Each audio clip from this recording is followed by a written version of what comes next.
ત્યારબાદ હરિ અને હરની એકતાનું જ્યોતિર્લિંગ એટલે કયું? તો રામેશ્વરમ.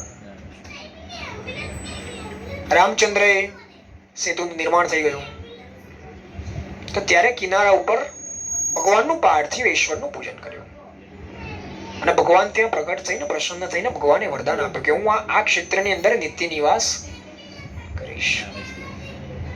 બીજા મત અનુસાર જ્યારે લંકાથી ભગવાન પાછા આવ્યા, સ્કંદ પુરાણની અંદર આ વાર્તા છે, જ્યારે લંકાથી ભગવાન પાછા આવ્યા તો બ્રહ્મ હત્યાના પાપના નિવારણ માટે રામેશ્વરમની સ્થાપના કરી.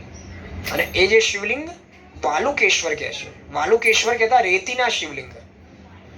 સીતાજીએ પોતાના હાથથી રેતીના શિવલિંગનું નિર્માણ કર્યું હતું અને એ પણ મુહૂર્ત સાચવવા માટે કર્યું હતું. મુહૂર્ત સાચવવા માટે. આપણને અમુક વાર પ્રશ્ન થાય ને કે મુહૂર્ત સાચવવાની જરૂર કેમ? તો ભગવાન રામચંદ્રજીએ સ્કંદ પુરાણના મત અનુસાર એ વખતે મુહૂર્ત સાચવેલું હતું. કયું મુહૂર્ત? તો પ્રતિષ્ઠાનો કાળ સમય આવ્યો તો ત્યારે હનુમાનજીને હિમાલય માટે મોકલ્યા શિવલિંગ લેવા માટે. હનુમાનજી લઈને આવે એ પહેલા મુહૂર્તનો સમય વ્યતીત થતો હતો એટલે સીતા માતાએ રેતીના શિવલિંગ બનાવીને ભગવાનની પ્રતિષ્ઠા કરી. હનુમાનજી શિવલિંગ લઈને આવ્યા તો તે શિવલિંગને રામેશ્વરના બહારના ભાગમાં મૂક્યું. એમનું નામ છે હનુમદીશ્વર. એ હનુમદીશ્વરની પહેલા પૂજા થાય, એમના દર્શન થાય અને ત્યારબાદ રામચંદ્ર દ્વારા સ્થાપિત રામેશ્વરમના દર્શન થાય તો જ પુણ્ય મળે, બાકી તીર્થયાત્રાનું ફળ મળે. તો તેમનું સ્મરણ કરીએ.